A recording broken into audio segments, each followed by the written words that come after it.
हाय, आप सभी लोगों का स्वागत है इंजीनियर्स वाला पर।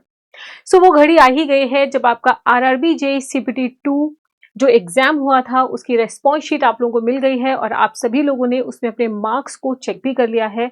अब उत्सुकता इस बात की है कि वही कट ऑफ क्या हो सकती है। आपने अपने जो भी मार्क्स कैलकुलेट करिए हैं 100, 105, 110, 115, 120, 25 एंड 130।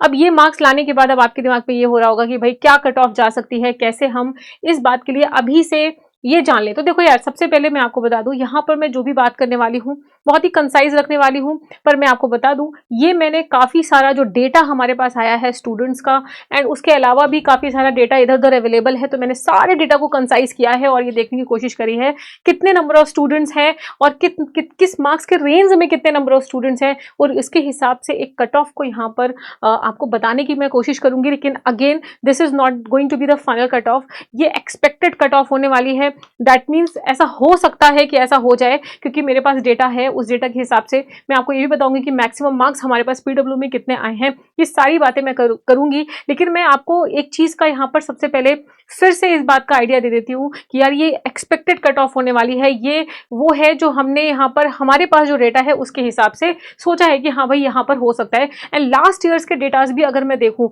लास्ट ईयर भी क्या कट ऑफ रही, उसके पहले भी क्या कट ऑफ रहती हैं, उसके हिसाब से जो भी स्टूडेंट्स, हमें इतने सारे रिजल्ट्स आप लोगों ने मुझे सेंड किए टेलीग्राम पर, मैं बता नहीं सकती हूँ। एंड आप लोगों के साथ मैं लास्ट समय तक जुड़ी रही और उसके बाद जब आप लोगों के रिजल्ट्स आए और आप लोगों के मार्क्स आए, that was a really emotional moment for me.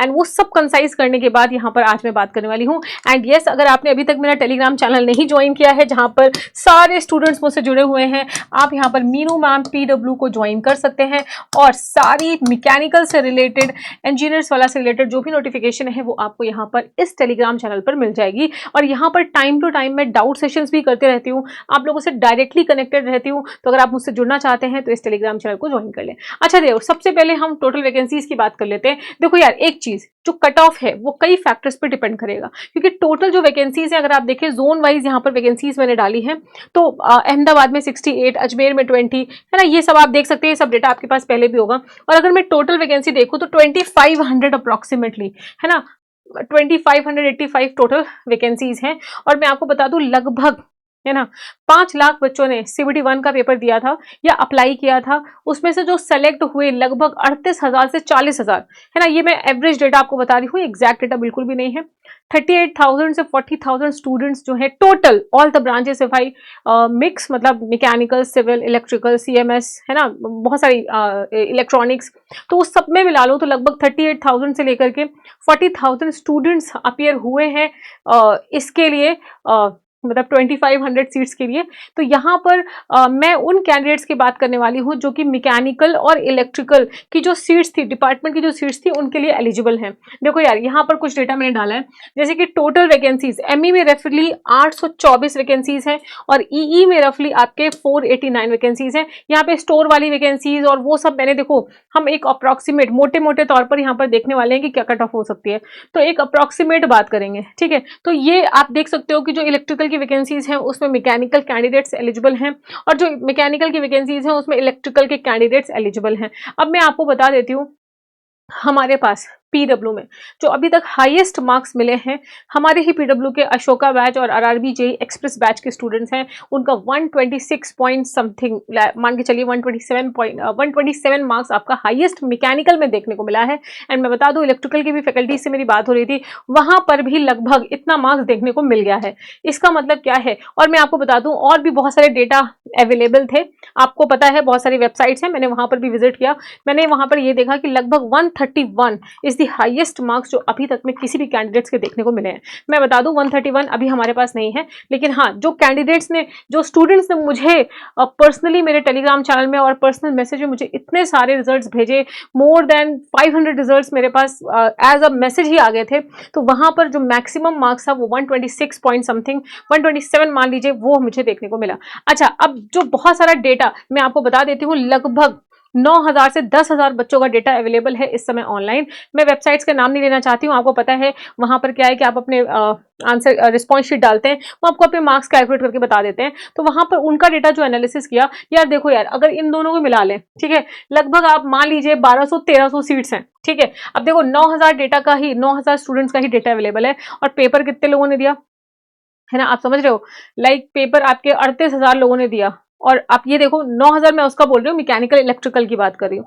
तो अगर मान लेते हैं कि टोटल मैकेनिकल इलेक्ट्रिकल मिला करके 15 से 16 या 17,000 बच्चों ने पेपर दिया होगा, तो उसमें से लगभग आधे से ज्यादा स्टूडेंट्स का डेटा अवेलेबल है। और वो देखो ये वही स्टूडेंट्स है जिनको लगता है कि उनका सिलेक्शन हो जाएगा, है ना। मैं मान के चलती हूँ इसमें 30% आप और ऐड कर लीजिए जो उन्होंने अपना डेटा अपलोड नहीं किया होगा। तो यार 110 प्लस मार्क्स में 350 बच्चे हैं मैकेनिकल से जो डेटा अवेलेबल है, और ये आई थिंक 4,500 से 5,000 बच्चों का डेटा है, मैं उसका बता रही हूँ आपको। और 110 प्लस इलेक्ट्रिकल में 300 बच्चे हैं, 300 से ही ज्यादा बच्चे हैं जिनका 110 मार्क्स है। तो अगर देखो सीटें कितनी है 1300, इसको ही ऐड कर लो, है ना, तो लगभग 750 हो रहा है। तो अभी बहुत सारे बच्चे ने तो अपना रिजल्ट डाला भी नहीं होगा।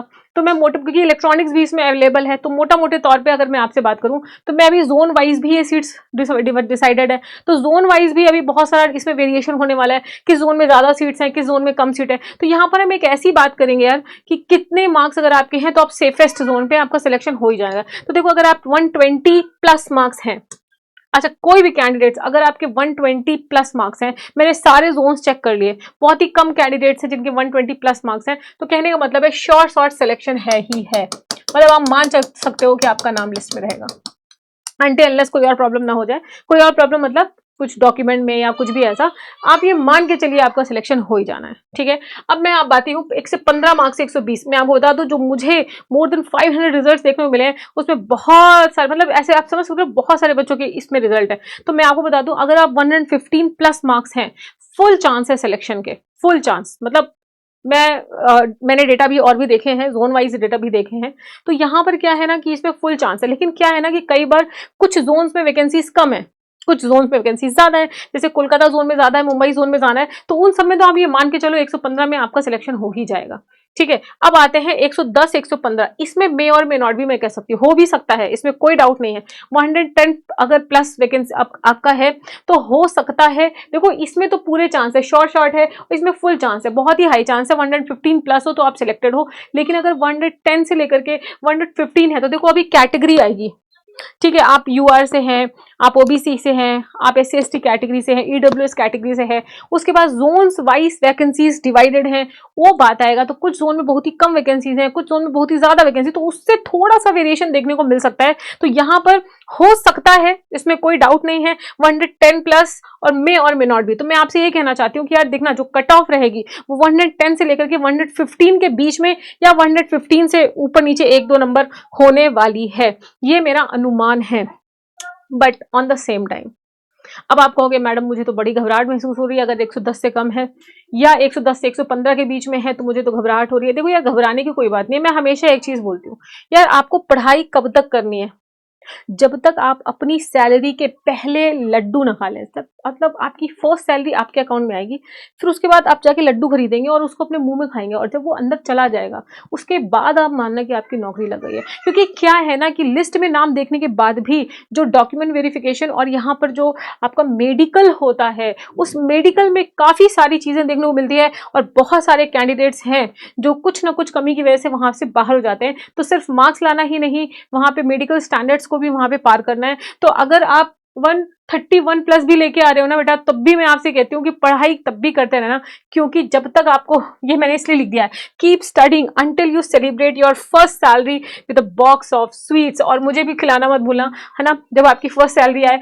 या आपका जब सिलेक्शन हो जाए, तो हमें पीडब्ल्यू में बैठे हुए जितने भी फैकल्टीज आपके साथ लगे हुए थे, मैं थे, शहनवाज सर थे, इमरान सर थे, सभी लोगों ने आपके साथ मेहनत करी, हमें भी लड्डू खिलाना मत भूलिएगा, याद करना नहीं भूलिएगा, बताना नहीं भूलिएगा कि हमारा आपका क्या रिजल्ट रहा। बट हाँ ये मान के चलो 115 प्लस है यार, फुल चांस है कि आपका सिलेक्शन हो जाएगा, ठीक है। और देखो अभी कुछ डेटा जो है बहुत सारा अवेलेबल है, और मैं मान के चलती हूँ ना कि बहुत सारे बच्चे तो पेपर देने गए भी नहीं होंगे, या गए भी होंगे तो कहने का मतलब है उनका डेटा अवेलेबल नहीं है, तो उसमें थोड़ा बहुत ऊपर नीचे हो सकता है। बट मान के चलिए 110 से 115 के बीच में कहीं ना कहीं आपकी कट ऑफ यहाँ पर हो सकती है, 115 के प्लस माइनस भी हो सकता है 1-2 नंबर, ठीक है, ये मान के चलिए। अच्छा ये मेरा अनुमान है, इसको मान के मत बैठिएगा, पढ़ाई लिखाई करते रहिएगा, क्योंकि क्या है कि एसएससी जेई भी 2026 आ चुका है, आने वाला है, नोटिफिकेशन कभी भी आ जाएगी। उसके अलावा आरआरबी जेई 2026 भी इस बार दुगनी वैकेंसीज हैं। यहाँ पे 2500 है ना, ये 2500 है ना, अभी 4000 वैकेंसीज आ गई हैं। तो मेरे कहने का सिंपल मतलब है, जब तक पहले साल के लड्डू ना खा लेना तब तक पढ़ते रहना, क्योंकि अगर आप सीबीटी 2 दे रहे हो, अगर आप इतने मार्क्स लेकर के आ रहे हो, तो आप डिजर्व करते हो सिलेक्शन। आप समझ रहे हो, you deserve selection, you deserve a job in railways. And वो तभी पॉसिबल होता है जब व्यक्ति बिल्कुल अपना हर चीज त्याग करके बस पढ़ता रहता है। तो मैं आप लोगों से यही विनती करूंगी, रुकना नहीं है यार। कितने भी मार्क्स आ रहे हो, कम मार्क्स आ रहे हो, 110 से भी कम आ रहे हैं, अच्छा 110 में भी यार देखो कुछ एससी एसटी कैटेगरीज हो सकती है जिसमें कि हो जाए। अच्छा कैटेगरीज नहीं, मैं ये अपर वालों की बात कर रही हूँ, ठीक है। तो वो कैटेगरी में कुछ हो सकता है कि कुछ जोन्स में इन्होंने कम अप्लाई किया हो, तो वो चीज पॉसिबल है ना। तो ये मैं मतलब जनरल कैटेगरीज के लिए ये मैं बात कर रही हूँ। कैटेगरीज में क्या है कि थोड़े बहुत ऊपर नीचे होते रहते हैं। अगर आप के मार्क्स 100 से कम है तो बेटा पढ़ाई करना स्टार्ट कर दीजिए, पढ़ाई करते रहिए, निराश नहीं होना है, क्योंकि निराशा से दिक्कत हो सकती है ना। क्योंकि क्या है ना कि आज नहीं तो कल मैं सेलेक्ट जरूर हो जाऊंगा। आपके अंदर ऐसा इंटरनल मोटिवेशन, ऐसा जुनून, ऐसा जज्बा आपके अंदर होना चाहिए। बस मैं यही कहना चाहती हूँ। बाकी आप लोग पढ़ाई लिखाई करते रहिए, खुश रहिए और जीवन में सफलता को हासिल करिए। बाकी टेलीग्राम ग्रुप ज्वाइन कर लीजिएगा, यहाँ पर हम लोग जुड़े रहेंगे। Thank you so much.